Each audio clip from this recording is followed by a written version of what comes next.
Salam jumpa lagi dengan Pertanian Merdeka. Kali ini kita tidak sedang upacara bendera di dalam kebun ya. Dan juga ini yoga.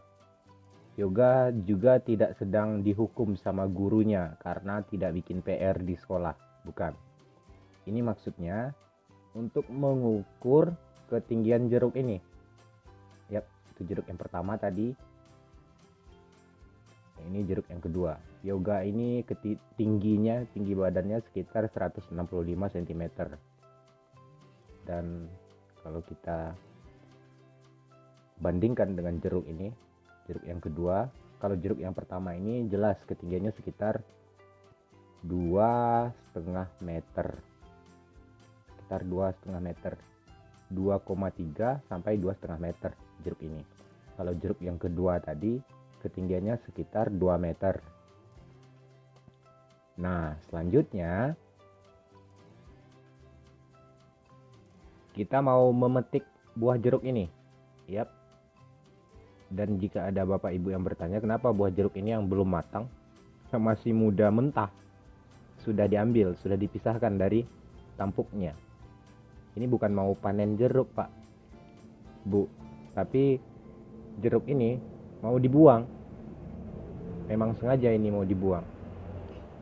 Ini cara kita untuk memaksimalkan pertumbuhan vegetatif dari jeruknya. Sebagai catatan, jeruk yang ada di hadapan kita saat ini itu batangnya, bukan yang lagi miring ini ya. Yang miring ini cuma sebagai penopangnya saja biar tidak goyang-goyang di terpa angin. Nah, ini batang jeruknya masih kecil. Usianya setelah tanam sekitar 1,5 tahun atau 18 bulan. Nah, karena itulah di usia 1,5 tahun sudah keluar itunya, apa ini, putik, dan buah-buah mudanya sudah keluar juga. Sebenarnya agak telat kita melakukan pengambilan jeruk ini. Sebenarnya ini pemangkasan, pembuangan buah jeruk yang tujuannya untuk memaksimalkan pertumbuhan vegetatif dari jeruk ini. Karena seperti yang pernah kita bahas pada video sebelumnya terkait dengan pemangkasan bunga jeruk. Nah, kalau yang kemarin yang kita pangkaskan bunga jeruk. Kalau yang sekarang kita pangkas justru buah jeruknya. Karena saya ini cuma semacam saya aja yang melakukan seperti ini karena tujuannya untuk memaksimalkan pertumbuhan batang jeruknya terlebih dahulu. Saya belum mau jeruk yang kecil ini, yang sebesar ini, palingan batangnya sekitar besar sedikit dari jempol kaki saya, masih cukup kecil. Nah, kalau sudah dibiarkan berbuah sebanyak ini, otomatis nantinya unsur hara yang diserap oleh tanaman ini, oleh jeruk ini ya, akan difokuskan ke buah untuk pertumbuhan generatifnya, untuk ke buah saja. Sementara pertumbuhan vegetatifnya akan berjalan sangat lambat. Pada tahap selanjutnya, jika pertumbuhan vegetatif jeruk sangat lambat, otomatis batangnya juga lambat untuk berkembang. Bahkan bisa jadi stuck atau berhenti tumbuh batangnya. Bisa kemungkinannya seperti itu, tapi sangat jarang ya. Kalaupun ada pertumbuhan sangat lambat dan cukup lama, dan ini sangat merugikan. Kita cepat mengambil atau memetik buah jeruknya kalau dibiarkan seperti ini ya, tanpa dipetik atau tanpa dibuang terlebih dahulu buah jeruknya, akan mengakibatkan lambatnya pertumbuhan jeruk sehingga nantinya sedikit buah jeruk yang bisa ditampungnya. Makanya saya lebih suka, ini selera masing-masing petani mungkin ya Pak, kalau saya lebih suka yang seperti ini caranya.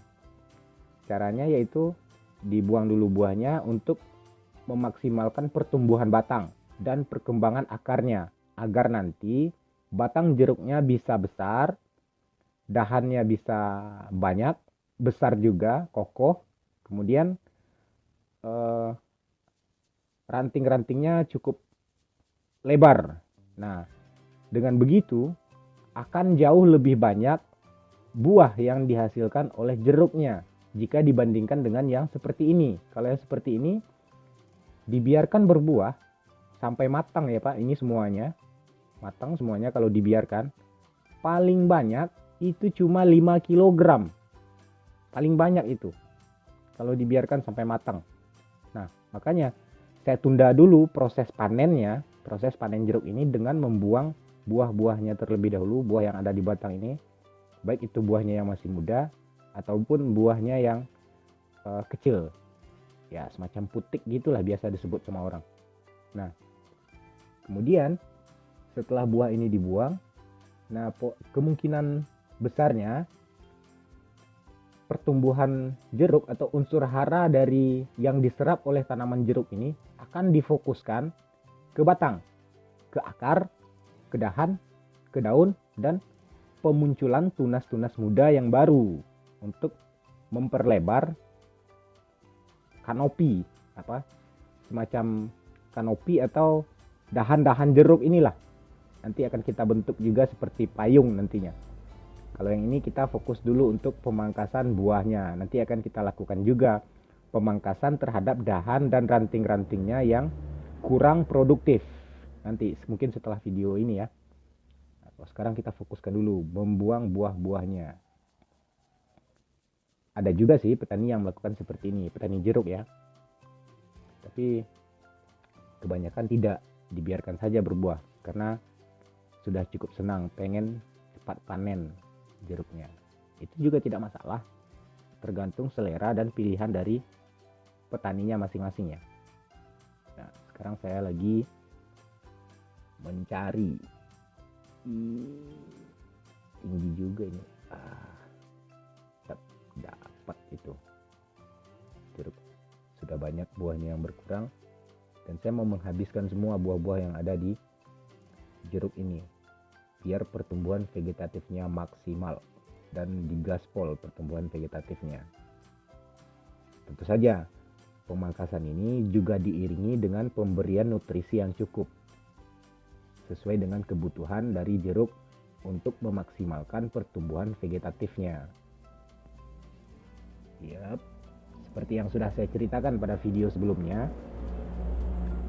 saya akan membiarkan jeruk ini berbuah untuk menghasilkan buah ya, agar nantinya dipetik kemudian ya dijual hasil buahnya yang sudah matang.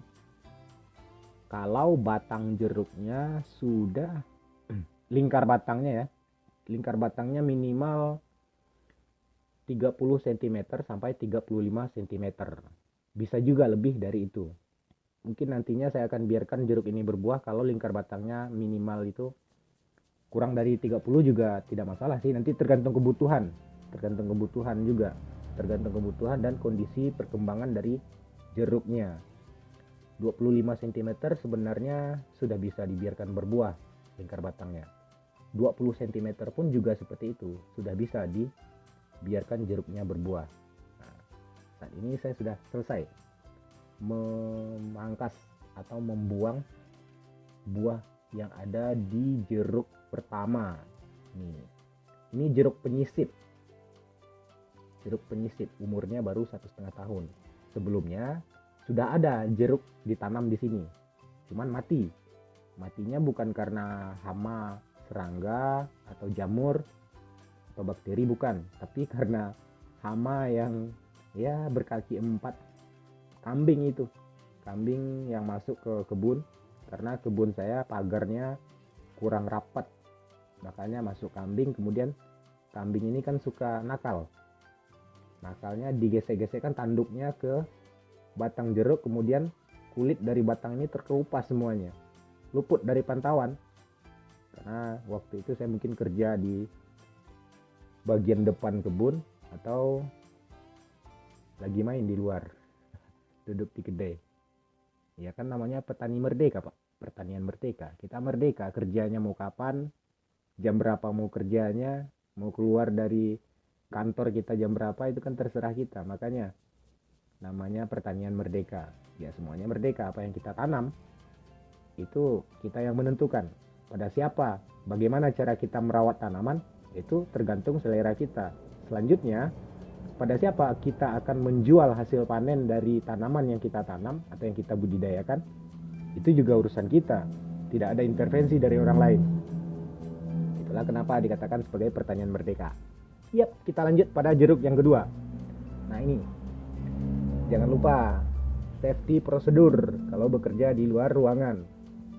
Pakai masker, topi, dan sarung tangan. Sepatu boot jangan lupa juga. Kemudian, sebelum saya melakukan pemangkasan, pemotongan atau pembuangan buah jeruk ini, guntingnya itu peralatan utama yang kita lakukan untuk membuang buah jeruk ini, putik-putik jeruknya juga, itu sudah disterilkan terlebih dahulu dengan menggunakan alkohol 70%. Nah, ini dia. Yap, alkohol 70% ini kandungannya apa ini kandungannya? Etanol yang 70%. Banyak itu bisa didapatkan di toko-toko obat. Asal jangan diminum saja, Pak. Bisa mabuk nanti. Gak jadi kerjanya di kebun kalau diminum. Jangan. Ini hanya untuk mensterilkan peralatan yang kita gunakan agar tidak tersisa bakteri, hama, atau jamur-jamuran yang tertinggal di gunting setelah kita gunakan sebelumnya. Yap. Sebagai catatan, gunting, peralatan yang kita gunakan ini juga bisa sebagai alat atau vektor yang memindahkan penyakit dari satu jeruk ke jeruk yang lain. Misalnya saja, jeruk A kita lakukan pemangkasan. Kita gunakan gunting ini memotong salah satu dahan dari jeruk A. Sementara jeruk A ini sudah tertular penyakit, baik itu penyakit yang berasal dari bakteri maupun dari fungi atau jamur. Nah, kalau tidak kita sterilkan guntingnya, saat kita menggunting, kita gunakan gunting ini untuk memangkas jeruk B, jeruk yang lain misalnya. Nah, berpotensi atau kemungkinan besarnya bisa memindahkan penyakit dari jeruk A tadi ke jeruk B. Karena itulah, sebelum digunakan, setiap kali akan digunakan, lakukan terlebih dahulu sterilisasi terhadap peralatan yang akan dipakai. Begitulah ceritanya. Nah, ini jeruk yang kedua ya, jeruk penyisip juga. Umurnya atau usianya hampir sama. Sama itu dengan, bukan, agak lebih muda ini dibandingkan yang pertama tadi. Kalau yang pertama tadi sudah 1,5 tahun. Kalau yang ini kurang dari 1,5 tahun, saya lupa mencatatnya kapan ini ditanam. Yang jelas ini juga merupakan jeruk penyisip. Karena jeruk yang saya tanam di sini sebelumnya mati. Digesek-gesekkan tanduk kambingnya ke sana. Tapi nggak apa-apa, itu kan risiko kita. Kalau berkebun itu pelajarannya, lahan atau kebun kita mesti dipagar rapat agar kalau bisa semut pun tidak masuk. Tapi mustahil juga ya kalau semut tidak bisa dibiarkan masuk. Nah, itulah yang kita lakukan saat ini, pemangkasan buah jeruk di jeruk yang masih muda. Tujuannya untuk memaksimalkan pertumbuhan vegetatif, perkembangan akar atau pertumbuhan akar, pertumbuhan batang, ranting, dahan, dan daunnya. Yap, sampai di sini dulu pembahasan kita. Sampai jumpa pada video selanjutnya. Wassalam.